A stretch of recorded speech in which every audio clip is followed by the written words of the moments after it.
Hello everyone, welcome to today's class. আজি MCQ ফৰ্মেটত কিছুমান question discuss কৰিম। আজি প্ৰথম কোৱেশ্চনটো হৈছে which fundamental right is guaranteed only to citizens and not to foreigners? আমি ফান্ডামেন্টাল ৰাইটৰ বিষয়ে পঢ়িছো। ফান্ডামেন্টাল ৰাইটবোৰ পাৰ্ট 3 ত থাকে আমাৰ আৰ্টিকেল 12 ৰ পৰা 35 লৈকে। ৰাইট? পাৰ্ট 3 আৰ্টিকেল 12 ৰ পৰা 35 লৈকে। তাত 6 ধৰণৰ ফান্ডামেন্টাল ৰাইটৰ কথা উল্লেখ কৰা আছে। হয় তাৰ ভিতৰতো সেপাৰেট কিছুমান থাকে সো এইবোৰ কিছুমান ফান্ডামেন্টাল ৰাইট যেনেকুৱা right to equality right to freedom of speech and expression right to life and personnel liberty right to constitutional remedies সমতাৰ অধিকাৰ যেটো আৰ্টিকেল 14 এ কয় right to freedom of speech and expression মানে বাক স্বাধীনতাৰ অধিকাৰ যেটো আৰ্টিকেল 19 এ কয় right to life and personnel liberty article 21 এ কয় right to constitutional remedies article 32 এ কয় This is Article 14, this is Article 19, this is Article 21, and this is Article 32. এইকেইটাৰ ভিতৰত কোনকেইটা একমাত্ৰ ভাৰতীয় নাগৰিকৰ কাৰণে বিদেশী সকলৰ কাৰণে নহয় কিছুমান ফান্ডামেন্টাল ৰাইট আছে যিবোৰ দুয়োটাৰ কাৰণে হয় ভাৰতীয় নাগৰিকৰ কাৰণেও হয় আৰু বিদেশৰ মানুহৰ কাৰণেও হয় আৰু কিছুমান একমাত্ৰ ভাৰতীয় সকলৰ বাবেহে হয় কোনটো ভাৰতীয় নাগৰিকৰ কাৰণে হয় Correct answer to hoy this. B. Right to freedom of speech and expression. বাক স্বাধীনতাৰ অধিকাৰ যেটো আমাৰ আছে হেতু একমাত্ৰ ভাৰতীয় নাগৰিকসকলৰ কাৰণে এতিয়া মই উল্লেখ কৰি দিছো কোন কেটা ফান্ডামেন্টাল ৰাইট আমাৰ ভাৰতীয় নাগৰিকসকলৰ কাৰণে একেটা হৈছে 15 16 19 29 আৰু 30 এই পাঁচটা মনত ৰাখিবলৈ সহজ একেবাৰে 15 16 19 29 আৰু 30 এইকেইটা ফান্ডামেন্টাল ৰাইট আমাৰ ভাৰতীয় নাগৰিকৰ কাৰণে আৰ্টিকেল 15 টু কি হয়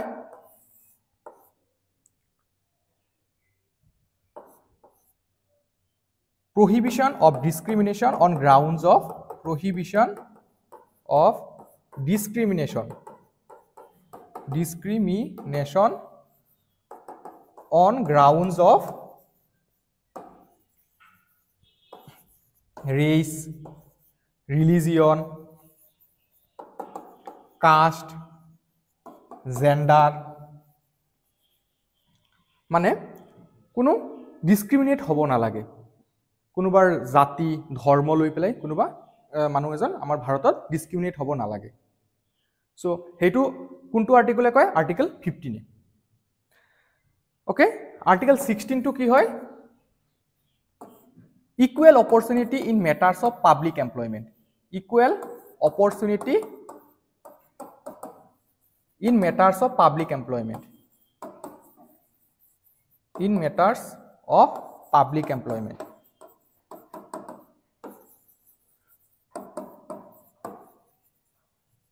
মানে কি যে সৰকাৰি চাকৰি বাকৰিৰ ক্ষেত্ৰত সকলে সমান অধিকাৰ পাব লাগে যদিও কিছুমান এক্সেপশন আছে তেনেকুৱা ৰিজাৰ্ভেশন দিয়া হয় SC, ST, OBC, EWS এইবিলাক প্ৰভিজন আমাৰ কনস্টিটিউশন আছে এইবিলাক এফাৰ্মেটিভ একশন বুলি কোৱা হয় সেই শ্ৰেণীসমূহৰ মানুহবিলাকক আগবঢ়াই আনাৰ কাৰণে যি হিষ্টৰিক্যালি যিবিলাক ডিসক্ৰিমিনেট হৈছে হিয়তৰ এগেইনষ্টত হিয়তক মেইনষ্ট্ৰীমলৈ লৈ আনাৰ কাৰণে সেই প্ৰভিজনবোৰ উল্লেখ কৰা আছে কিন্তু আমাৰ কনস্টিটিউশনে এটো কয় যে আৰ্টিকেল 16 এ কয় যে equal opportunity in matters of public employment চাকৰি বাকৰিৰ ক্ষেত্ৰত সকলোৱে সমান অধিকাৰ সকলোৱে সমান অপৰচুনিটি পাব লাগে সুযোগ পাব লাগে তো এই দুটা হল 15 আৰু 16 তাৰ পিছত আমি যদি চাও 19 article 2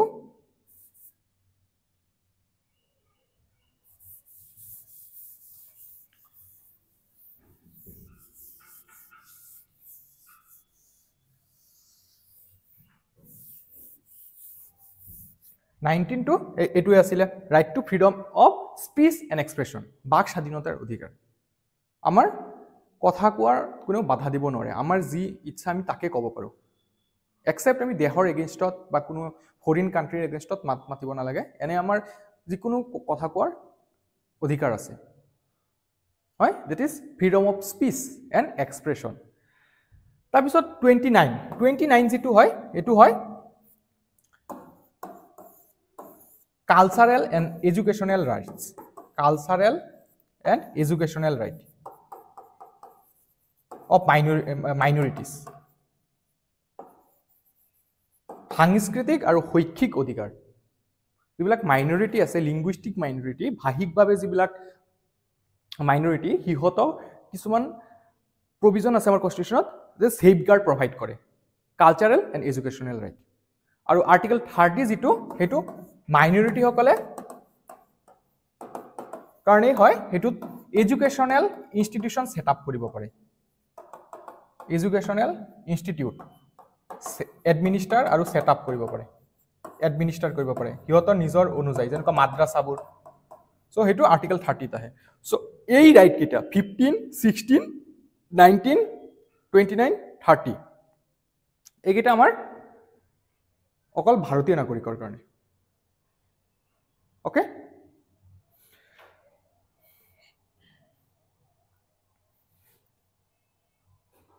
How many states in India have bicameral legislature? আমাৰ ভাৰতত কিমান কেইটা ৰাজ্য আছে য'ত বাইকেমেৰালিজম আছে বাইকেমেৰালিজম মানে আমি বুজি পাওঁতো বাইকেমেৰালিজম মানে হৈছে লোৱাৰ হাউচ আৰু আপাৰ হাউচ দুইটা আছে সেইটো কোৱা হয় বাইকেমেৰালিজম ইউনিকেমেৰালিজম মানে য'ত কেৱল লেজিসলেটিভ এছেম্বলি আছে আমি যদি পাৰ্লিয়ামেণ্ট চাওঁ পাৰ্লিয়ামেণ্টটো কিহেৰে গঠিত হয় লোকসভা ৰাজ্যসভা হয়নে লোকসভা নিম্ন সদন বুলি কোৱা হয় লোৱাৰ হাউচ আৰু এটো আপাৰ হাউচ উচ্চ সদন ইয়াক কাউন্সিল অফ ষ্টেট বুলিও কোৱা হয় কাউন্সিল অফ ষ্টেটস আৰু এটো হাউচ অফ পিপল বুলিও কোৱা হয় house of people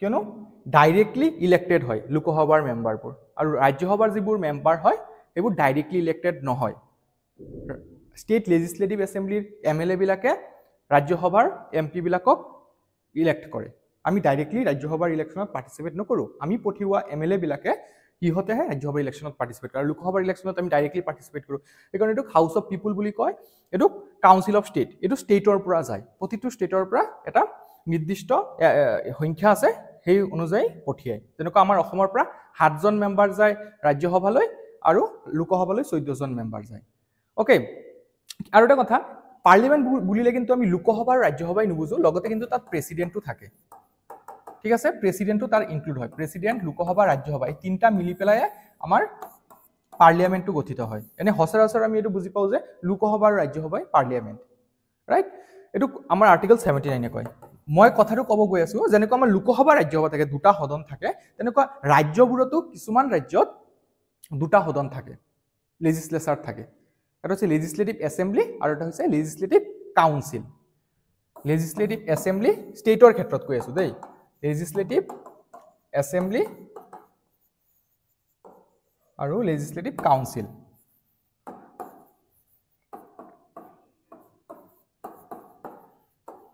council state লেজিসলেচাৰৰ কথা ক'ব গ'লে ইয়াতো কিন্তু গভৰ্ণৰ পাৰ্ট হয় ঠিক আছে যেনেকৈ পাৰ্লিয়ামেণ্টত প্ৰেসিডেন্ট পাৰ্ট আছিল যদিও কিন্তু সদস্য নহয় প্ৰেসিডেন্টটো সদস্য নহয় কোনো হাউজৰে তথাপি কিন্তু পাৰ্লিয়ামেণ্টৰ পাৰ্ট হয় কিয়নো পাৰ্লিয়ামেণ্টে পাছ কৰা বিলবোৰ যেতিয়ালৈকে প্ৰেসিডেন্টে এছেন্ট নিদিয়ে স্বাক্ষৰ নকৰে তেতিয়ালৈকে এক্ট হিচাপে পৰিগণিত নহয় আইন হিচাপে পৰিগণিত নহয় সেইটো বিল হিচাপে থাকি যাব ঠিক তেনেকৈ ষ্টেট লেজিসলেচাৰৰ কিন্তু গভৰ্ণৰ থাকে মই এটো লিখা নাই কিন্তু মই এটোৰ ওপৰত কনসেন্ট্ৰেট কৰিছো যে লেজিসলেটিভ এছেম্বলি আৰু লেজিসলেটিভ কাউন্সিল থাকে এটো আমাৰ অসমীয়া ভাষাত কি বুলি কয় বিধান সভা আৰু এটো বিধান পৰিষদ ঠিক আছে এটো আপাৰ হাউস তো কথাটো কোৱা হৈছে যে কিমানটা ষ্টেট আছে ভাৰতত য'ত এই দুইটা থাকে আপাৰ হাউসও থাকে আৰু লোৱাৰ হাউসও থাকে ষ্টেট লেভেলতো কোন কেইটা ৰাজ্যত আছিলে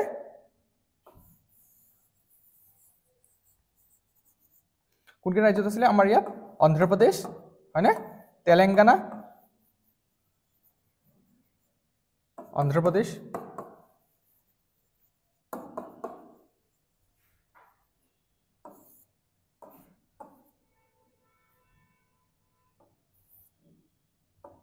ইয়াত আছে কৰ্ণাটকা এইখিনিত আছে আমাৰ মহাৰাষ্ট্ৰ আৰু এইখিনিত ইউপি এইখিনিত বিহাৰ সো টোটাল 6টা হল তো এই 6খন ৰাজ্যত আমাৰ লোৱাৰ হাউস আৰু আপাৰ হাউস দুইটা আছে ওকে ইজি হয় মেপৰ হয় জানতে অন্ধ্ৰ প্ৰদেশ তেলেংগানা একেলগে থাকে কৰ্ণাটকা ৰিজিয়ন, এৰ ওপৰতে থাকে মহাৰাষ্ট্ৰ, এই মহাৰাষ্ট্ৰ ৰিজিয়নটো এইখিনি গুজৰাট হয়, মহাৰাষ্ট্ৰ ৰিজিয়ন লগতে ইউপি আৰু বিহাৰ, এই 6খন ৰাজ্যত।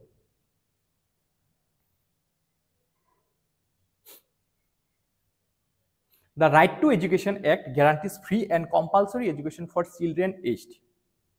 Right to education, শিক্ষাৰ যিটো অধিকাৰ, এইটো আমাৰ এটা মৌলিক অধিকাৰ হয়, হয়নে? আৰ্টিকেল 21A এইটো উল্লেখ আছে, article 21A,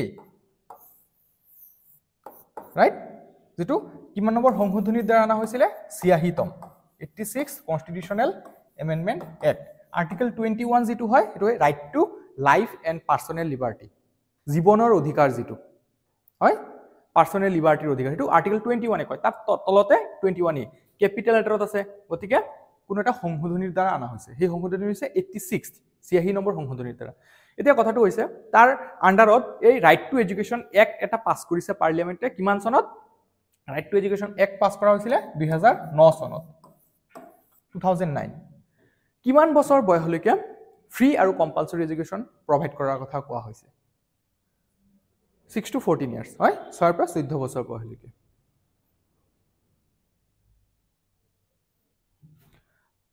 The first constitution amendment was enacted in, যেটা constitutional amendment আছে আমাৰ সংবিধানিক সংশোধনী বহুতখিনি কৰা হৈছে, ৰিসেন্টলি আমাৰ 106 লৈকে গৈছে, 106 constitutional amendment act, এটো ৰিসেন্ট হৈছে। এটো কিহৰ লগত জড়িত? 1/3 ৰিজাৰ্ভেশন প্ৰভাইড কৰিব স্টেট লেজিসলেটিভ এসেম্বলি আৰু পাৰ্লিয়ামেন্ট অৰ্থাৎ লোকসভাৰ যিবিলাক এমপি আছে সিহঁতক ওমেনৰ ৰিজাৰ্ভেশন, মহিলাসকলক 3/1 সিট দিয়া হ'ব, ৰিজাৰ্ভ হেতু মহিলাসকলৰ কাৰণে, ইন লোকসভা এন্ড আমাৰ বিধানসভা বিলাক, ষ্টেটৰ যিবিলাক লেজিসলেটিভ এসেম্বলি আছে, ষ্টেট লেজিসলেটিভ এসেম্বলিজ।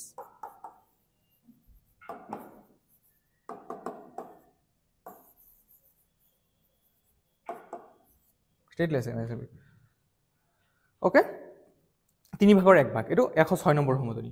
নাৰী শক্তি বন্ধন অধিনিয়ম বুলিও কোৱা হয়। যি কি নহওক, প্ৰথম যেটো আমাৰ সংশোধনী কৰা হৈছিল 26 জানুৱাৰী 1950 চনত আমাৰ সংবিধানখন কাৰ্যকৰী হ'ল, হয়, it came into force on 26 জানুৱাৰী। তো সেই 26 জানুৱাৰীৰ পিছত যেতিয়া সংশোধনী কৰিব লাগে আমাৰ কিবা এটা চেঞ্জেছ আনিবৰ কাৰণে আমাৰ কনস্টিটিউশনত, প্ৰথম কেতিয়া কৰা হৈছিল? 1951ত প্ৰথম amendment act, first constitutional amendment act. তাত কি কৰা হৈছিল? চাগে নিশ্চয় কোৱেশ্চনটো মই পিক কৰিছো নেক্সট স্লাইডত। ইয়েস, পাৰপজটো কি হয়? 1951ত মেইন উদ্দেশ্যটো আছিল ল্যান্ড ৰিফৰ্মছ আৰু restriction on fundamental rights. Land reform কৰা হৈছিল। স্বাধীনতাৰ আগতে জমিনদাৰসকলৰ হাতত মাটি কালি এইবোৰ আছিল বেছি, তো স্বাধীনতাৰ পিছত দেখা গ'ল যে যিবিলাক কৃষক আছে কৃষকসকলৰ মাজত মাটি সিমান নাই, সো এইখিনি ডিস্ট্ৰিবিউট কৰিবৰ কাৰণে আমাৰ পাৰ্লিয়ামেন্টে এটা এক্ট আনিছিলে, এক্টটো constitutional amendment act, article 31B, article যেটো আমি ফাণ্ডামেণ্টেল ৰাইট কেটেগৰীত পাওঁ হেতুত এড কৰিছিলে, মানে আৰু লগতে 9 নম্বৰ শিডিউল, 9th শিডিউল। অৰিজিনালি তো আমাৰ 8টা শিডিউল আছিলে, হয় না? 8টা শিডিউল আছিলে, তাৰ পৰা এতিয়া 12টা হ'ল, এতিয়া আৰু 4টা যোগ হৈছে। মই এখিনি যাব বিচৰা নাই। তো 9 নম্বৰ প্ৰথম যেটো শিডিউল যোগ কৰা হৈছিলে হেতু হৈছিলে এই 1 নম্বৰ কনস্টিটিউশনাল সংশোধনীৰ দ্বাৰা। ইয়াত কি কোৱা হৈছিলে যে আৰ্টিকেল 31বিৰ আন্ডাৰত যদি কোনো এক্ট হুমুৱাই দিয়ে, পাৰ্লিয়ামেন্টে পাছ কৰা এক্টবোৰ হুমুৱাই দিয়ে, তেতিয়া সেইবোৰ কোৰ্টে বিচাৰ কৰি চাব নোৱাৰে। জমিনদাৰী প্ৰথাবোৰ যে এবলিশ কৰি দিছিলে, উঠাই দিছিলে, জমিনদাৰসকলৰ যিবিলাক মাটি অধিকাৰ আছিলে সেইবোৰক কাটি আনি পেলাই বেলেগক দি দিলে, সেইবোৰ তেতিয়া সুপ্ৰিম কোৰ্ট বা হাই কোৰ্টে বিচাৰ কৰিব নোৱাৰে, মানে জমিনদাৰসকল কোৰ্ট যাব নোৱাৰে। তো হেতু আছিলে মেইন কথা। ইয়াৰ লগতে আৰু কিছুমান কৰিছিলে ফাণ্ডামেণ্টেল ৰাইট, কিন্তু আগতে সুপ্ৰিম আছিলে ফাণ্ডামেণ্টেল ৰাইট, ফাণ্ডামেণ্টেল ৰাইটক কেতিয়াও সাসপেন্ড কৰিব পৰা নাযাব পাৰ্লিয়ামেন্টৰ দ্বাৰা, কিন্তু পাৰ্লিয়ামেন্টে বিচাৰিলে কৰিব পাৰে। তো অলপ চলপকে তেনেকা কিছুমান প্ৰভিজন আনিছিলে, মেইনলি এই জমিনদাৰী প্ৰথাৰ লগত আছিলে ফাৰ্স্ট এমেন্ডমেন্ট এক্ট, আৰু শিডিউল 9টো এড কৰা হৈছিলে। নেক্সট কোৱেশ্চন হৈছে the parliamentary system of government in India has been taken from. Parliamentary সিস্টেমটো আমি ক'ৰ পৰা লৈছো? ইউকেৰ পৰা লৈছো, হয়। ইউনাইটেড কিংডমত পাৰ্লিয়ামেণ্টাৰী সিস্টেম চলে, আমাৰ যেটো সংসদীয় প্ৰথা আছে সেইটো আমি পাৰ্লিয়ামেন্টৰ পৰা লৈছো। যেটো ইউএছএত আছে, ইউএছএত কিন্তু প্ৰেচিডেন্সিয়েল ফৰ্ম, ৰাইট? প্ৰেচিডেণ্ট কিন্তু ৰেছপন্সিবল নহয়, সিহঁতৰ যিটো কংগ্ৰেছ আছে, কংগ্ৰেছ মানে আমি যিটো পাৰ্লিয়ামেণ্ট বুলি কওঁ সেইটো আমেৰিকাত কংগ্ৰেছ বুলি কয়। কংগ্ৰেছ এটা পাৰ্টি নহয়, কংগ্ৰেছ মানে সিহঁতৰ পাৰ্লিয়ামেণ্ট, সিহঁতৰ সংসদৰ নাম কংগ্ৰেছ, আৰু লোৱাৰ হাউচটোক কোৱা হয় house of representatives, house of representatives, আৰু এইটোক কোৱা হয় সেনেট, আপাৰ হাউচ। আমাৰ যেনেকুৱা লোকসভা এইটো আমাৰ লোকসভাৰ দৰে এইটো সিহঁতৰ ৰাজ্যসভা হয়। আমাৰ যেনেকুৱা ৰাজ্যসভা থাকে সিহঁতৰ সেনেট বুলি কোৱা হয়। সেনেটৰ মেম্বাৰ হয় টোটেল 100 আৰু ইয়াৰ হয় 435। আমাৰ যেনেকুৱা লোকসভাৰ হয় 550 আৰু ৰাজ্যসভাৰ হয় 250। Okay, so' this is the answer. In case of a tie in Lok Sabha, who cast the deciding vote? যদি কিবা এটা বিল পাছ কৰিব পৰা নাই, 50-50 হৈ আছে, 50টা ভোট ৰুলিং পাৰ্টিৰ পক্ষত আছে আৰু 50টা অপজিশ্যনৰ পক্ষত আছে, তেতিয়াহ'লে বিলটোতো পাছ নহ'ব। সেই ক্ষেত্ৰত কোনে কাষ্টিং ভোটটো দিব পাৰে? Prime minister, president, speaker of the Lok Sabha, chief justice of India. পাৰ্লিয়ামেণ্টৰ ক্ষেত্ৰত কোৱা হৈছে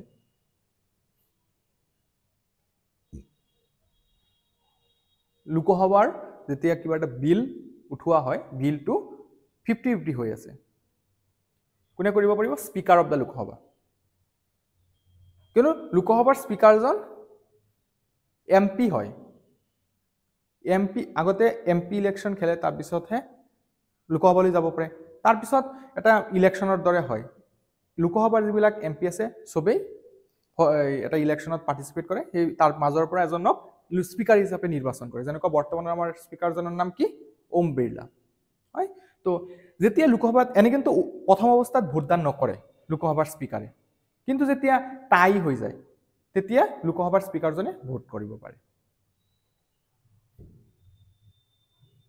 The official language of the Supreme Court is, supreme কোৰ্টৰ অফিচিয়েল লেংগুৱেজটো কি হয়? সুপ্ৰিম কোৰ্ট বা হাই কোৰ্ট দুয়োটাৰ ক্ষেত্ৰতে হয়, এইটো হাই কোৰ্টো হ'ব পাৰে।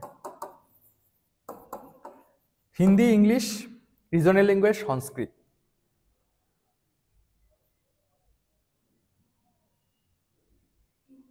নহয়, ইংলিছ। অফিচিয়েল লেংগুৱেজটো সুপ্ৰিম কোৰ্টত আৰু হাই কোৰ্টত ইংলিছ বুলি আমাৰ কনষ্টিটিউশ্যনত উল্লেখ কৰা আছে। All transactions in Supreme Court and High Court shall be in English only. Okay? The President of India submits resignation to, যদি আমাৰ ৰাষ্ট্ৰপতিয়ে ৰেজিগনেশ্যন দিয়ে, কাক দিব? Prime minister, chief justice, speaker of Lok Sabha, vice president.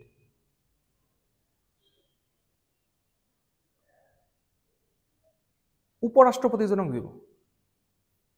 ৰাষ্ট্ৰপতিজন ৰিজিগনেশ্যন দিলে উপৰাষ্ট্ৰপতি, আৰু উপৰাষ্ট্ৰপতিয়ে ৰিজিগনেশ্যন দিলেতো প্ৰেচিডেণ্টকে দিয়ে। আচ্ছা, যদি ধৰক প্ৰেচিডেণ্টজন নাথাকে অফিচত, প্ৰেচিডেণ্টজন ঢুকাল, তেতিয়া প্ৰেচিডেণ্টৰ দায়িত্বটো কোনে চম্ভালে? নহয়, প্ৰথম অৱস্থাটো ভাইচ প্ৰেচিডেণ্টে, ভাইচ প্ৰেচিডেণ্টজন নাথাকিলে চিফ জাষ্টিছে, হয়? সুপ্ৰিম কোৰ্টৰ মুখ্য ন্যায়াধীশজনে তেতিয়া পালন কৰিব। আজিলৈকে তেনেকুৱা হৈছেনে? হৈছে। এম হিদায়াতুল্লাহ, যিজন তেতিয়াৰ চিফ জাষ্টিছ আছিলে, কিন্তু তেতিয়া জাকিৰ হুছেইন প্ৰেচিডেণ্ট আছিলে, তেখেতৰ অফিচতে মৃত্যু হৈছিলে। জাকিৰ হুছেইনৰ মৃত্যুৰ পিছত VV গিৰি, সেই সময়ৰ ভাইচ প্ৰেচিডেণ্ট, তেওঁ কিছুদিন কাৰ্যভাৰটো চম্ভালিছিলে, কিন্তু তেওঁ ৰিজাইন দি দিলে পিছত ইলেকশ্যন খেলিবৰ কাৰণে প্ৰেচিডেণ্টৰ। তো তাৰ কাৰণে দুয়োটা পোষ্ট খালী হৈ গ'ল, প্ৰেচিডেণ্ট আৰু ভাইচ প্ৰেচিডেণ্টৰ। সেই সময়ৰ চিফ জাষ্টিছ আছিলে মহম্মদ হিদায়াতুল্লাহ। তো তেখেতে ৰাষ্ট্ৰপতিৰ দায়িত্বটো কিছুদিনৰ কাৰণে চম্ভালিছিলে। Which subject is in the state list?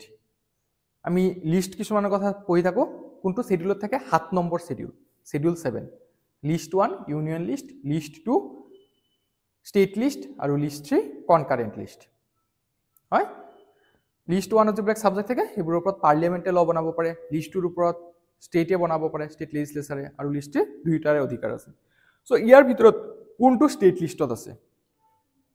Police, yes, পুলিচটো state লিষ্টত থাকে। যেনেকুৱা অসম পুলিচ, অসম পুলিচটো অসম গভৰ্ণমেণ্টে কণ্ট্ৰল কৰে। বাকী যিবোৰ আছে বেংকিং, ডিফেন্স, ফৰেইন এফেয়াৰ্ছ এইটো ইউনিয়ন লিষ্টত থাকে ফৰেইন এফেয়াৰৰ কাৰণে যদি কিবা ৰুল ৰেগুলেশ্যন বনায় একমাত্ৰ কেন্দ্ৰীয় চৰকাৰে বনাব পাৰিব কেন্দ্ৰীয় চৰকাৰে মানে এতিয়া পাৰ্লিয়ামেণ্টত বনাব বেংকিঙত ডিফেন্সত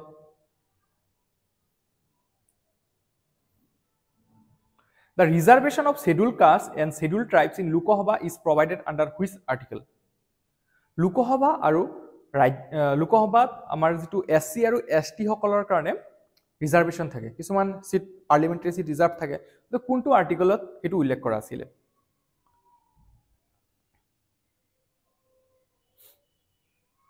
The correct answer is article 330 কিয়নো আপোনালোকে মনত ৰাখিব 324 পৰা 329 যেটো আমাৰ পাৰ্ট 15 ত থাকে পাৰ্ট 15 ত তাত ইলেকশন কমিশন অফ ইন্ডিয়াৰ বিষয়ে পঢ়া হয় ইলেকশনস পাৰ্ট 15 তাত উল্লেখ কৰা থাকে তাত তলতে 330 সো এইটো উল্লেখ কৰা থাকে এসসি আৰু এসটি সকলৰ কাৰণে ৰিজাৰ্ভেশন ইন লোকসভা এইটোতো নহয় 356 ফাইনান্সিয়াল এইটো ষ্টেট ইমাৰ্জেন্সি হয় প্ৰেসিডেন্ট ৰুল যেটো কোৱা হয় আমি হয় 352 পৰা 360 লৈকে থাকে 352 হয় ন্যাশনাল ইমার্জেন্সি 356 এটো হয় প্রেসিডেন্ট রুল রাষ্ট্রপতির হয় 362 হয় ফাইনান্সিয়াল ইমার্জেন্সি আর 368 যেটো এটো হয় এমেন্ডমেন্ট করার কিছুমান প্রসিডিউর আমার সংবিধান যদি আমি সংশোধন কৰিব বিচাৰো সেই কথাবিলাক এই আৰ্টিকেল 368 ত উল্লেখ থাকে সংবিধান সংশোধন কৰা এই কথাটো আমি কৰ পৰা লৈছিলো সাউথ আফ্ৰিকাৰ পৰা সাউথ আফ্ৰিকান কনস্টিটিউশনৰ পৰা আমি এই কথাটো লৈছো যে কেনেকৈ আমি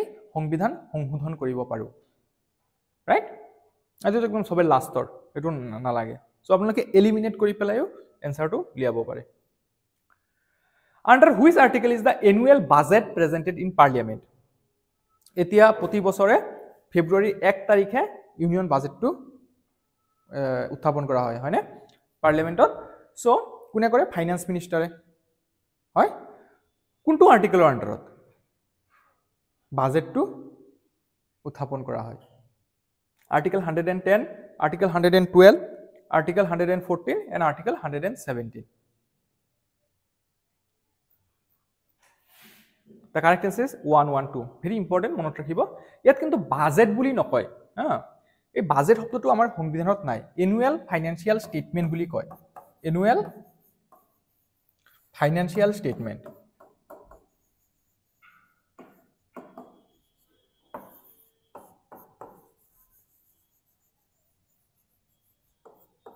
statement 112 number okay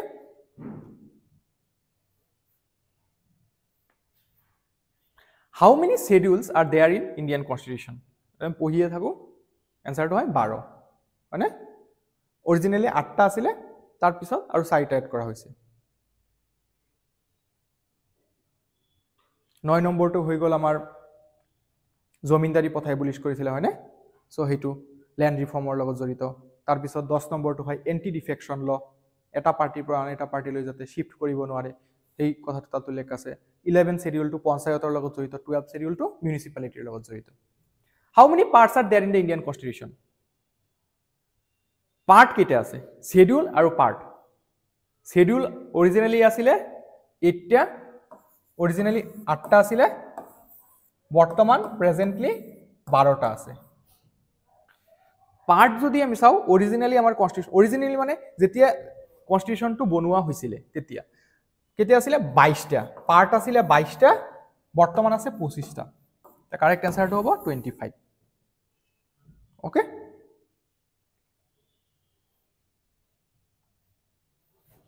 citizenship provisions in the constitution are mentioned in which part এনেকা পার্ট আমি 25টা পালো তো 25টাৰ পৰা কোনটো পাৰ্টত citizenship নাগৰিকত্বৰ কথা উল্লেখ কৰা থাকে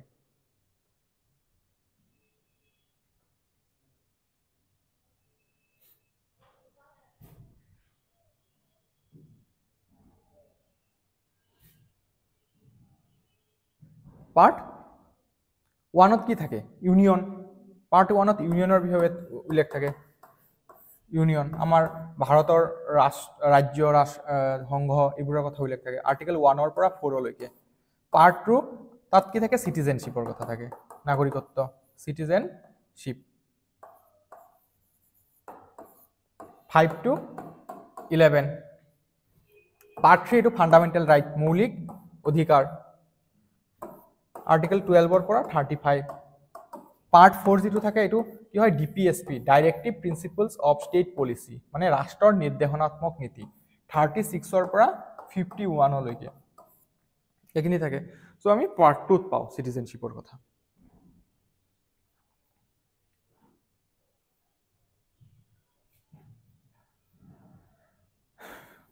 এটা মই স্টেটমেন্ট বেসিছত এটা কোৱেশ্চন লৈছো Consider the following statements. The Speaker of Lok Sabha presides over a joint sitting of the two houses of Parliament.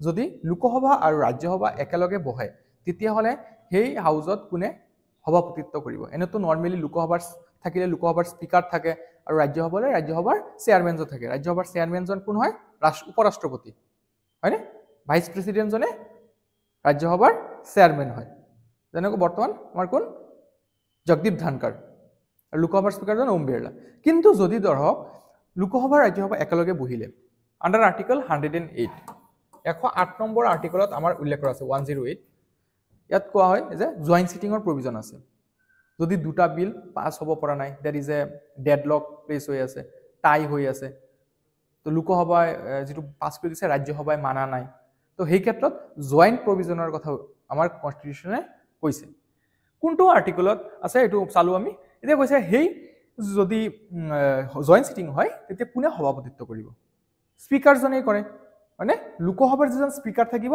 তেওহে সভাপতিত্ব কৰিব Rajya Sabha চেয়াৰম্যান জনে নকৰে কিন্তু মানে উপৰাষ্ট্ৰপতি জনে নকৰে স্পিকাৰ জনে কৰিব ওম বিৰলাই কৰিব যদি বৰ্তমান হয় next the speaker of Lok Sabha does not have a right to vote in the house speaker জনৰ ভোট কৰাৰ অধিকাৰ নাই হেতু কৈছে আমি তো অলপ আগতে চাইছো যদি টাই হয় তেতিয়া ভোট কৰিব পাৰে যদি 50-50 হৈ গল সেই ক্ষেত্ৰত কাস্টিং ভোটটো মানে ডেডলকটো আতৰাবৰ কাৰণে তেখেতে ভোট দান কৰিব পাৰে okay so does not have a right তো এটো ভুল যদি কলে হয় যে he has a right to vote yes এটা রাইট আছে তো আমি অনলি ওয়ান শুদ্ধ পাম হয় one only a will be our answer কিয়নো 2 নম্বৰ স্টেটমেন্টটো ভুল আছিল Which schedule deals with the division of powers between the union and state?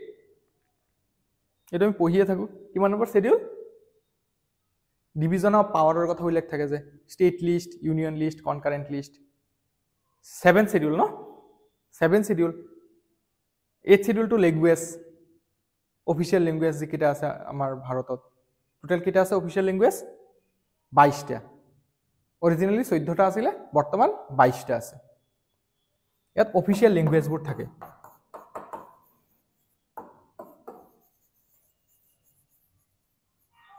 Official language okay কেটা আছে আমাৰ বৰ্তমান আছে 22 টা আগতে 14 টা আছিল আমাৰ অসমীয়াও কিন্তু এই অফিশিয়াল ল্যাঙ্গুয়েজৰ পাৰ্ট হয় 7 শিডিউলত আমাৰ এই লিস্ট 1 লিস্ট 2 লিস্ট 3 এগেৰা থাকে লিস্ট 2 লিস্ট 3 এটো ইউনিয়ন এটো স্টেট এটো কনকারেন্ট আৰু 6 শিডিউল যেটো এটো কি হয় এটো আমাৰ ট্ৰাইবাল এৰিয়া বিলাকৰ কাৰণে 6 শিডিউলত কোন কেটা স্টেট থাকে জানে নে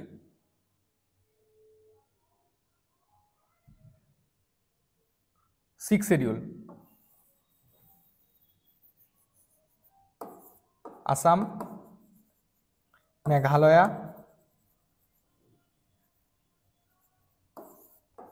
ত্ৰিপুৰা and মিজোৰাম এই চাৰিটা ডিস্ট্ৰিক্ট 6 শিডিউলৰ আন্ডাৰত আহে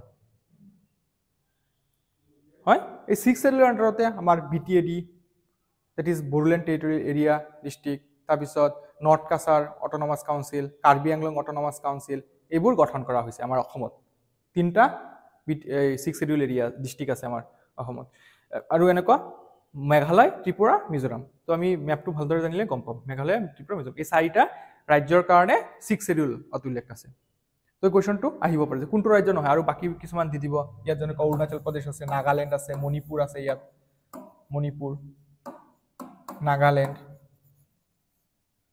আৰু অৰুণাচল প্ৰদেশ সো আমি জানিব লাগে যে আসাম মেঘালয় ত্ৰিপুৰা মিজোৰাম এইকেইটাৰ কাৰণে 6 শিডিউল আৰু 9 শিডিউলটো কলোৱে ফাৰ্স্ট কনস্টিটিউশনাল এমেন্ডমেন্ট এক্টত আনা হৈছিল আৰু জমিনদাৰী প্ৰথাবোৰ এবলিশ কৰা হৈছিল ইয়াৰ দ্বাৰা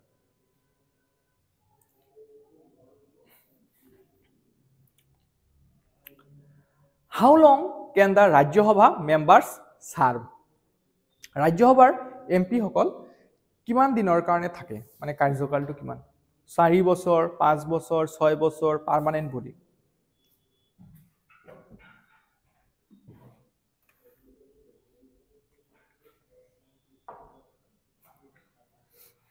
The correct answer is 6 years. ৰাজ্যসভাৰ MP সকলৰ টাৰ্ম কিমান হয় 6 year. এনে যে লোকসভাৰ MP সকলৰ টাৰ্ম চাও 5 বছৰ নরমালি 5 বছর থাকে যদি আগতেই ডিজলভ হৈ যায় পার্লিয়ামেন্ট হেতু বেলেগ কথা তেতিয়া তো কমি যাব কিন্তু নরমালি 5 বছর থাকে এমএলএ সকলৰ 5 বছৰ থাকে কিন্তু ৰাজ্যসভাৰ MP বিলাকৰ 6 বছৰ থাকে আৰু ৰাজ্যসভাটো কেতিয়াবা ডিসকন্টিনিউ হয় নে নহয় ৰাজ্যসভাটো চলিয়ে থাকে ৰাজ্যসভা কেতিয়াও আপোনালোকে নাচাব এনেকৈ দেখা পোৱা নাই আৰু নাপাব যে ভংগ হৈ গৈছে লোকসভাহে ডিজলভ হৈ যায় আকৌ ইলেকশন হয় এজন ৰাজ্যসভাৰ এমপিৰ কাৰ্যকাল 6 বছৰ আৰু প্ৰতি 2 বছৰে 3 ভাগৰ 1 ভাগ মেম্বাৰ ৰিটায়াৰ হয় আৰু তাৰ কাৰণে ইলেকশন হয় প্ৰতি 2 বছৰে এভৰি 2 ইয়াৰ 2 বছৰ মুৰে মুৰে ৰাজ্যসভাৰ ইলেকশন হয় আৰু 3 ভাগৰ 1 ভাগ সদস্য ৰিটায়াৰ হয় 250 স্ট্ৰেংথ আছে ওভাৰঅল ৰাজ্যসভাৰ যাৰ ভিতৰত 238 টা elected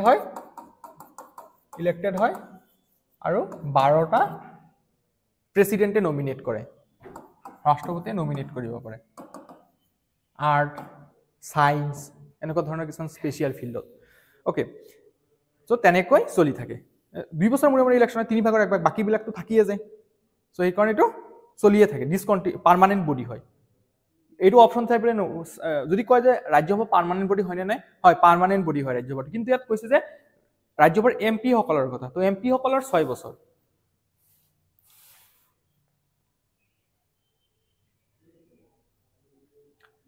which part of the constitution deals with fundamental duties কোনটো পার্টে ফান্ডামেন্টাল ডিউটিৰ কথা উল্লেখ কৰে পার্ট 1 2 3 4 আমি চালু তাতটো নাছিলে ফান্ডামেন্টাল ডিউটি আছিলে নে নাই পার্ট 4 ত কি আছিলে DPSP directive principles of state policy that is ৰাষ্ট্ৰৰ নিৰ্দেশনাত্মক নীতি 36 ৰ পৰা 51 পাৰ্ট 4 এ এইটোতে থাকে ফান্ডামেন্টাল ডিউটি 52 ৰ পৰা 151 লৈকে থাকে ও সৰি এটো 51 এ মই পাৰ্ট 5 ৰ কথা লিখি দিলো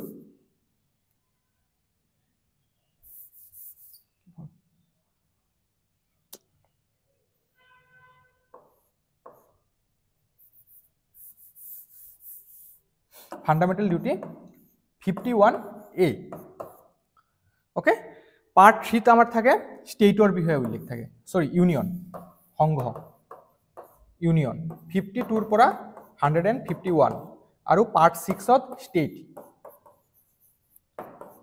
152 ৰ পৰা 237 এবিলাক আমি পঢ়িছো ইউনিয়নত আমি পাও ইউনিয়ন এক্সিকিউটিভৰ বিষয়ে পঢ়ো তাৰ পিছত পাৰ্লিয়ামেন্টৰ বিষয়ে পঢ়ো সুপ্ৰিম কোৰ্টৰ বিষয়ে পঢ়ো প্ৰেসিডেন্টৰ অৰ্ডিনেন্স মেকিং পাৱাৰৰ বিষয়ে পঢ়ো CAG comptroller and auditor general of ইণ্ডিয়াৰ বিষয়ে পঢ়ো এই ইউনিয়নৰ চেপ্টাৰটোত ষ্টেটত ঠিক তেনেদৰে আমি ইউনিয়ন এক্সিকিউটিভ য'ত governor chief minister council of minister এইবোৰ আহি যায় তাৰপিছত ষ্টেট লেজিসলেচাৰৰ বিষয়ে পঢ়ো হাইকোৰ্টৰ বিষয়ে পঢ়ো তাৰপিছত আপোনাৰ একেনৰ বিষয়ে আমি পঢ়ো ঠিক আছে তাৰপিছত আমাৰ মেইন পাৰ্ট কথাটো হৈছে পাৰ্ট 4 এৰ লগত জড়িত হয়নে যেটো ফান্ডামেন্টাল ডিউটি মই এটো অলপ ডিসকাস কৰি দিছো ফান্ডামেন্টাল ডিউটি টোটাল কেইটা ফান্ডামেন্টাল ডিউটি আছে আমাৰ 11টা টোটাল 11টা ফান্ডামেন্টাল ডিউটি আছে আমাৰ ফান্ডামেন্টাল ডিউটিটো আমাৰ অৰিজিনালি পাৰ্ট নাছিলে হি কাৰণে চাব এটা ক্যাপিটাল এ আছে আৰ্টিকেলটো চাব গলে আমি 51 ত পাইছিলো এটো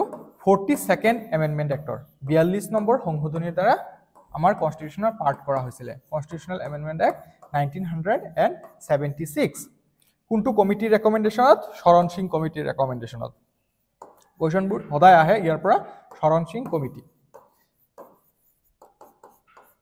সিং কমিটিৰ ৰেকমেন্ডেশনত এই ফান্ডামেন্টাল ডিউটিবোৰ হৈছে এই কমিটিৰ এখন 10টাহে হুমুৱা হৈছিল আৰু পিছলে আৰু এটা এড কৰা হৈছিল সেই যেটো আমি অলপ আগতে চাইছিলো 86th amendment act right to এডুকেশনৰ লগত জড়িত সেই এডুকেশন ৰিলেটেড হয় এই লাষ্টৰটো এটো কি হয় যে গাৰ্জিয়ান সকলে 6 ৰ পৰা 14 বছৰ বয়সলৈকে শিশুসকলক স্কুললৈ পঠিয়াব লাগে এটো এটা দায়িত্ব অধিকাৰটো দিছেই লগতে দায়িত্বও হয় সেইটো সো টোটাল 11টা আছে বৰ্তমান who is the ex officio chairperson of NITI Aayog এটো তো সবেই জানে নীতি আয়োগৰ এক্স অফিচিয়েল চেয়াৰম্যানজন কোন হয়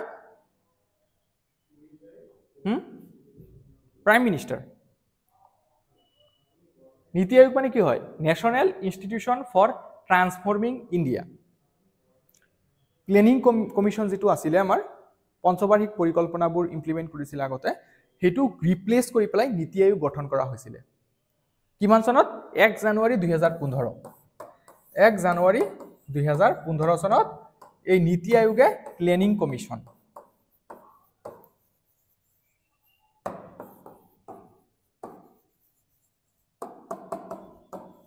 প্লেনিং কমিশনত ৰিপ্লেস কৰিছিল আৰু ইয়াৰ এক্স অফিচিয়েল চেয়াৰপাৰসন জন হয় প্ৰাইম মিনিষ্টাৰ যদি বৰ্তমান কোন হয় নৰেন্দ্ৰ মোদী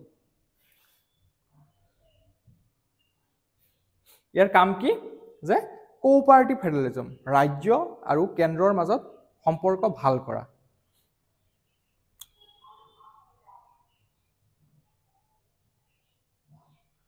মই নীতি আয়োগৰ লগত আৰু এটা ৰিসেন্ট নিউজ কৈ দিছো আপোনালোকক এক সেকেন্ড বহুত কেইটা ৰিপৰ্ট ৰিলিজ কৰে যেনেকুৱা এসপিৰেশনাল ডিস্ট্ৰিক্ট প্ৰগ্ৰাম এসপিৰেশনাল ব্লক প্ৰগ্ৰাম এইবোৰ নীতি আয়োগে ৰিলিজ কৰি থাকে এসপিৰেশনাল ডিস্ট্ৰিক্ট প্ৰগ্ৰাম এসপিৰেশনাল ব্লক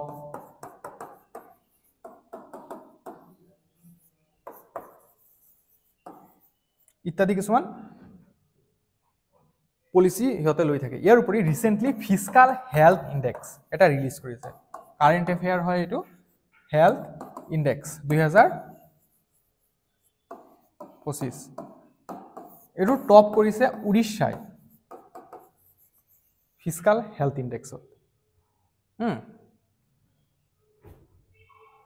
নীতি আয়োগৰ ওপৰত সদায় কোৱেশ্চন থাকেই The first law minister of independent India was স্বতন্ত্ৰ ভাৰতৰ প্ৰথমজন ল মিনিষ্টাৰ কোন আছিল বৰ্তমানৰ ল মিনিষ্টাৰজন কোন হয় অৰ্জুন ৰাম মেঘৱাল বৰ্তমানৰ জন হয় Arjun Ram Meghwal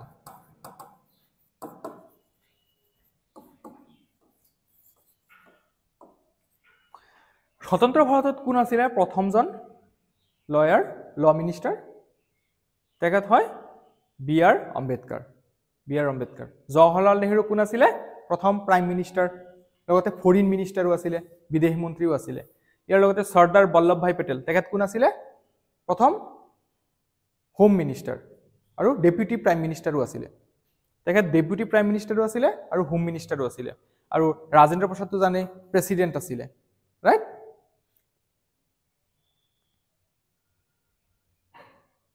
What is the retirement age of a high court judge? High court or judge ejoner retirement age kiman hoy? 62. Supreme Court or hoy 65. Supreme Court or judge hokolor retirement age hoy 65 year. Aru High Court or judge or retirement age hoy 62 years. Okay?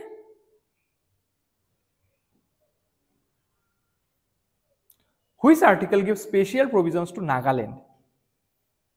কোনটো প্ৰভিজনে special প্ৰভিজনৰ কথা উল্লেখ কৰে আমাৰ constitution special provision উল্লেখ আছে article 371 ৰ পৰা start হয় 370 আছে এটা জম্মু কাশ্মীৰৰ যেটোতে উঠাই দিয়া হল তাৰ পিছতে কিন্তু আৰু বহুত কেইটা 12টা টোটাল ষ্টেট আছে যেনেকুৱা মহাৰাষ্ট্ৰ গুজৰাট আসাম নাগালেণ্ড এইবিলাক ৰাজ্যৰ কাৰণে স্পেশাল ষ্টেটাস দিয়া হৈছে এতিয়া এইটো প্ৰশ্নটো হৈছে নাগালেণ্ডৰ কাৰণে কোনটো হয়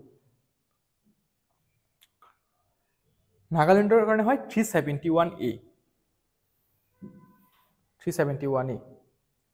ইয়াত কি কয় জানেনে পাৰ্লিয়ামেন্টে বনোৱা এটা ল হেতু নাগালেণ্ডত এপ্লিকেবল নহয় যদি হেই লটো নাগা মানুহসকলৰ যিবিলাক ৰীতি নিয়ম আছে হেবিলাকৰ লগত জড়িত হয় যেতিয়ালৈকে নাগালেণ্ডৰ বিধানসভাই হেতু সন্মতি নিদিয়ে তেতিয়ালৈকে কিন্তু এপ্লিকেবল নহয় এনে সব ভাৰততে হৈ যাব কিবা এটা ল পাস কৰিলে পাৰ্লিয়ামেন্টে এটো ভাৰততে প্ৰযোজ্য হ'ব কিন্তু নাগালেণ্ডত নহয় যদি নাগা মানুহসকলৰ যিবিলাক ধৰ্মীয় ৰীতি নীতি আছে বা হিয়তৰ যিবিলাক কাষ্টমাৰী ল আছে হেবোৰ ইম্প্যাক্ট কৰে পাৰিব যেতিয়া নাগালেণ্ডৰ যেটো বিধানসভা আছে তাৰ এমএলএ বিলাকে হেতু সন্মতি দি দিয়ে তেতিয়াহে পাৰিব এনে নোৱাৰে কিন্তু সো এইবিলাক কিছুমান স্পেশাল প্ৰভিজন আছে নাগালেণ্ডৰ কাৰণে আৰু 371B2 হয় অসমৰ কাৰণে এটো ইম্পৰ্টেন্ট জানি থব লাগে আমাৰ যে অসমৰ কাৰণে স্পেশাল প্ৰভিজনটো কোনটোত উল্লেখ কৰা আছে 371B ত উল্লেখ কৰা আছে okay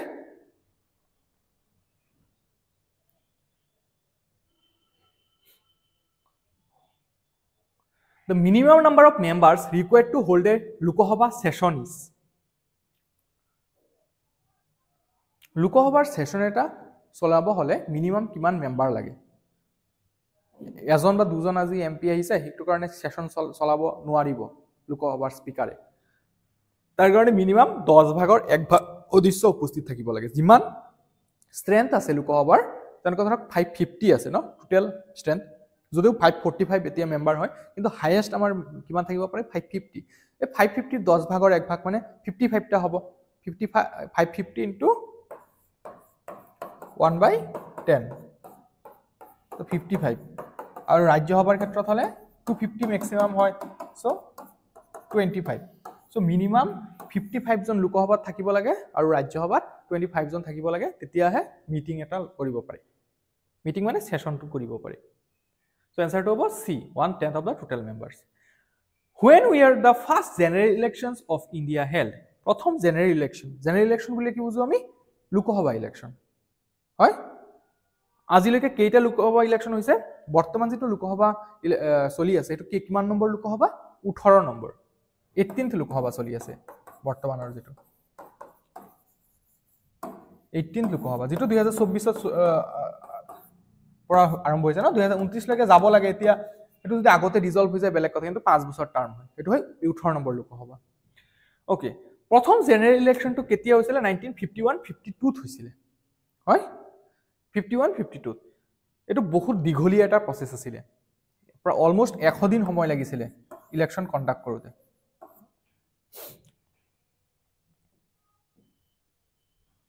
Who was the first woman president of India ভাৰতৰ ৰাষ্ট্ৰপতি জন প্ৰথম মহিলা ৰাষ্ট্ৰপতি কোন আছিল প্ৰতিভা পাটিল ওকে আকৌ এতিয়া যদি হুদা first women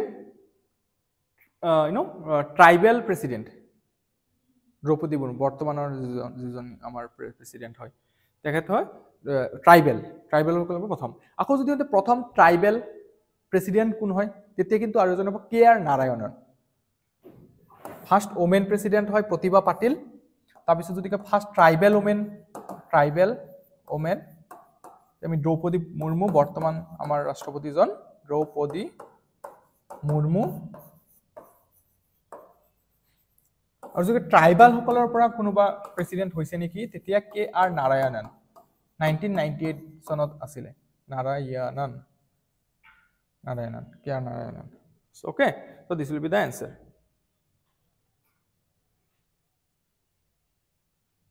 Article 370 granted special status to Jammu Kashmir Article 370 ৰ আন্ডাৰত স্পেশাল স্ট্যাটাস দিয়া হৈছিল কেনেকুৱা স্ট্যাটাস দিয়া হৈছিল জানেনে হিয়তৰ নিজৰ ফ্ল্যাগ থাকিব পাৰে হিয়তৰ নিজৰ কনস্টিটিউশন থাকিব পাৰে আমাৰ যেনেকুৱা কনস্টিটিউশন এটা আছে হেতু হিয়তৰ কাৰণে এপ্লিকেবল নহয় হিয়তে নিজৰ কনস্টিটিউশন মতে চলিব পাৰে হিয়তৰ নিজৰ ফ্ল্যাগ থাকিব পাৰে হেতু কাৰণে श्यामा प्रसाद मुखर्जी কৈছিলে যে एक देश में दो निशान दो विधान दो प्रधान नहीं चलेंगे दो प्रधान माने तातु प्राइम मिनिस्टाৰৰ নিচিনা থাকিব পাৰে চিফ মিনিষ্টাৰজন প্ৰাইম মিনিষ্টাৰজনৰ দৰে আমাৰ ভাৰতৰ জনক প্ৰাইম মিনিষ্টাৰ হেতু শক্তিশালী আছিল সো তাৰ পিছত 2019 ত এটো উঠাই দিছিলে এবলিশ কৰা হৈছিল 370 Which amendment gave constitutional status to National Commission for Backward Classes backward class OBC যিবিলাক আছে হিয়তৰ কাৰণে এটা সংবিধানিক সংস্থা আছে এটো আছে ন্যাশনাল কমিশন ফৰ ব্যাকওয়াৰ্ড ক্লাसेस আমি পঢ়িছো ইয়াৰ বিষয়ে সো এটো কোনটো সংশোধনীৰ দ্বাৰা দিয়া হৈছিল 2018 ত কৰা হৈছিল এটো কোনটো সংশোধনীৰ দ্বাৰা 102 নম্বৰ হয় নে 102 নম্বৰ সংশোধনীৰ দ্বাৰা ন্যাশনাল কমিশন ফৰ ব্যাকওয়াৰ্ড ক্লাছক সংবিধানিক সংস্থা সংবিধানিক মৰ্যাদা দিয়া হৈছিল আমি যদি এসসি এসটি সকলৰ কাৰণে চাও এসসি এসটি কৰাৰ কাৰণে এটো 89 কনস্টিটিউশনাল এমেন্ডমেন্ট এক্ট 89 89তম সংশোধনী national commission for scheduled caste, national commission for scheduled tribes. Okay, 103 নম্বৰটো কিহৰ কাৰণে হয়? EWS 2019ত আহিছিলে যে 10% ৰিজাৰ্ভেশ্যন দিয়ে জেনেৰেল কেটেগৰীৰ পৰা।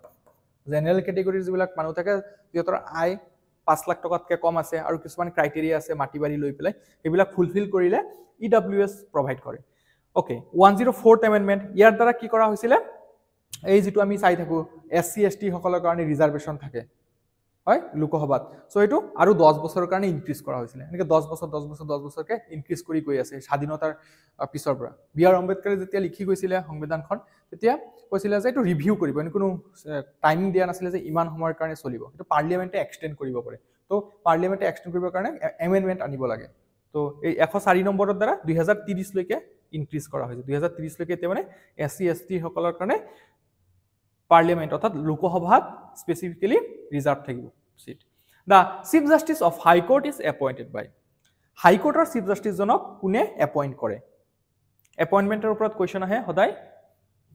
এপইণ্টেড বাই, হাইকোৰ্টৰ চিফ জাষ্টিছজনক কোনে এপইণ্ট কৰে? Answer is president. বেছিভাগে এনচাৰ প্ৰেচিডেণ্ট হয়, কিছুমান চেঞ্জেছ হয় কিন্তু বেছিভাগে প্ৰেচিডেণ্টে হয় এনচাৰবোৰ। এনে কনফিউজন লাগিব পাৰে যে হাইকোৰ্টৰ হয়তো ৰাজ্যৰ আহি আছে ন, গভৰ্ণৰজনে কৰিব লাগে, কিন্তু নহয়। হাইকোৰ্টৰ চিফ জাষ্টিছে নহয়, জাজবোৰকো প্ৰেচিডেণ্টেই এপইণ্ট কৰে। আৰু সুপ্ৰিম কোৰ্টৰ কথাটো হ'বই আৰু, এইটো সুপ্ৰিম কোৰ্টৰ জাজ, চিফ জাষ্টিছ চবকে প্ৰেচিডেণ্টে এপইণ্ট কৰে। কিন্তু লোৱাৰ জুডিচিয়াৰী যদি আমি কওঁ ডিষ্ট্ৰিক্ট কোৰ্টবিলাকৰ, সেইবোৰ কিন্তু ৰাজ্যপালে কৰে। Governor of the state will appoint them. Who was India's first chief election commissioner? Chief election commissioner প্ৰথম কোন আছিলে? সুকুমাৰ সেন। ইয়েছ, প্ৰথম চিফ ইলেকশ্যন কমিশ্যনাৰ আছে সুকুমাৰ সেন। সেই সময়ত কিন্তু ইলেকশ্যন কমিশ্যন আমাৰ যিটো আছে এজনীয়া মেম্বাৰ কমিটি আছিলে, একজন মেম্বাৰ আছিলে। বৰ্তমান আমাৰ কিমান হয়? 3জনীয়া মেম্বাৰ, 3 মেম্বাৰ কমিটি, 3 মেম্বাৰ হয়। এজন চিফ ইলেকশ্যন কমিশ্যনাৰ থাকে, চিফ ইলেকশ্যন কমিশ্যনাৰ যোগ আদাৰ election commissioner.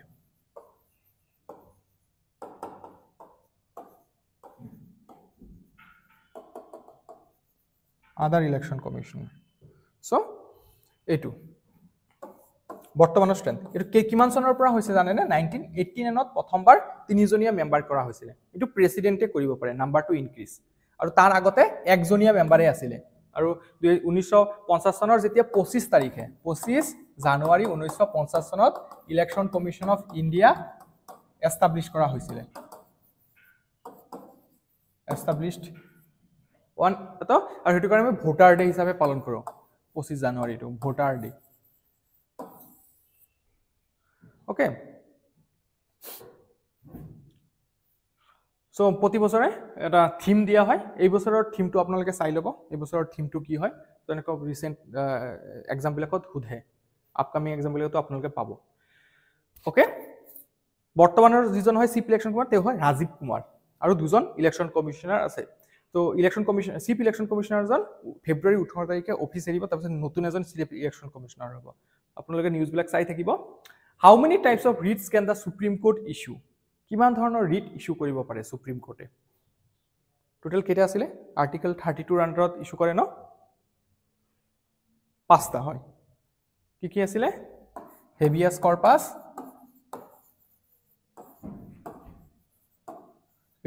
মেণ্ডেমাছ, co ৱাৰেণ্টো,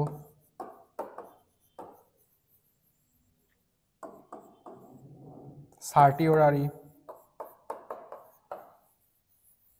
and prohibition.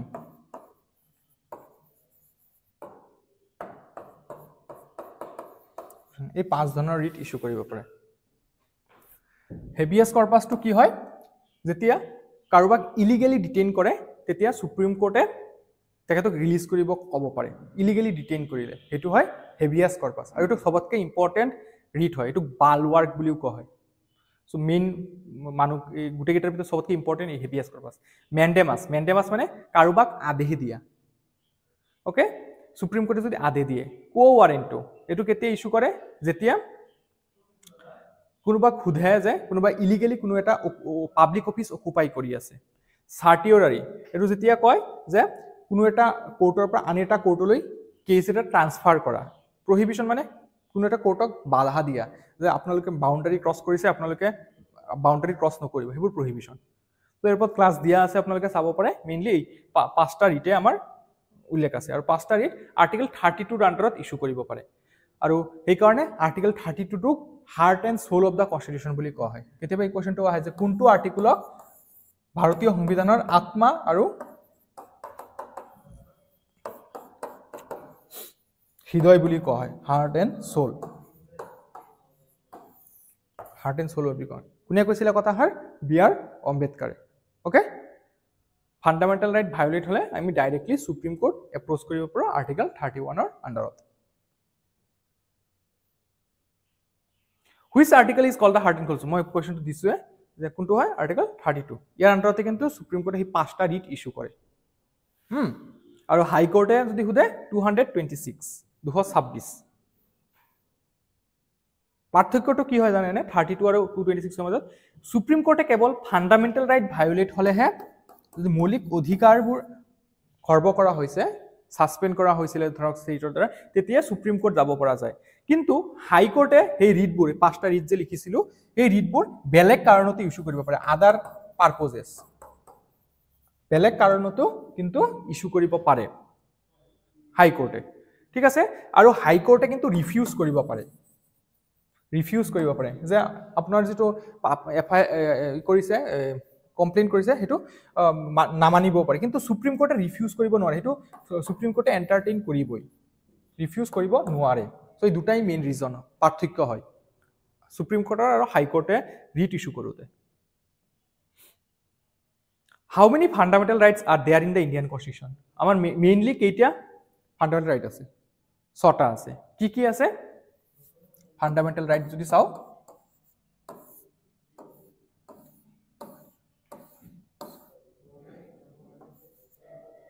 Fundamental right প্ৰথমটো হৈছে ৰাইট টু ইকুৱেলিটি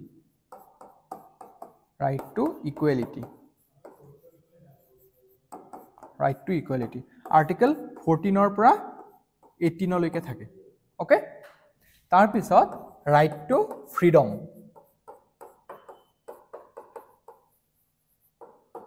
আৰ্টিকেল 19 ৰ পৰা 23 লৈকে থাকে তাৰ পিছত actually 22 right against exploitation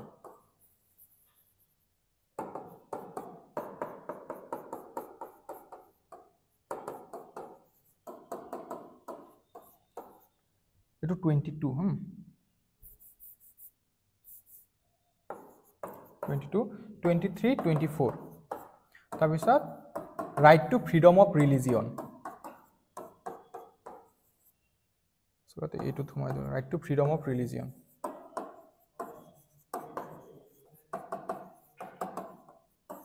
25 ৰ পৰা 28 লৈ থাকে এটো হয় right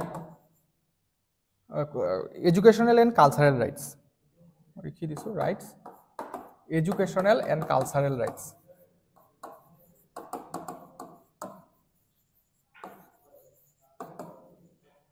আৰু লাস্ট হৈছে ৰাইট টু কনস্টিটিউশনাল ৰিমেডিজ আমি যেটো এই মাত্ৰ ডিসকাস কৰিছিল আৰ্টিকেল 32 এটুকে ৰাইট টু কনস্টিটিউশনাল ৰিমেডিজ বুলি কোৱা হয় right to constitutional remedies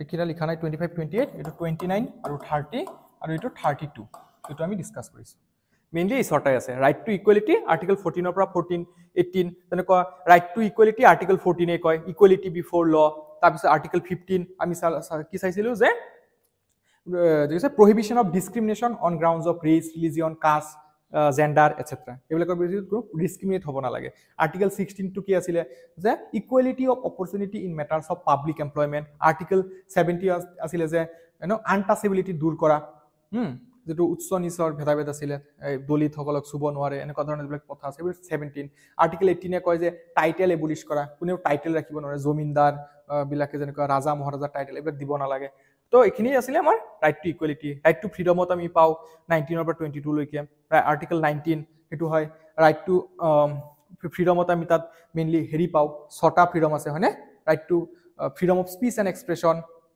freedom to assemble একগোট হোৱাৰ অধিকাৰ ইউনিয়ন এছ'চিয়েশ্যন বনোৱাৰ অধিকাৰ হয় চ' এইবোৰ কিছুমান থাকে অ'কে চ' এইখিনি আমাৰ ফাণ্ডামেণ্টেল ৰাইট টোটেল তাৰপিছত ডিটেইলছত আমি ক্লাছ কৰিছোঁ এইখিনি চ' আজি এইকেইটা টপিকে মই লৈছিলোঁ আজি ছেশ্যনটো ইয়াতে শেষ কৰিছোঁ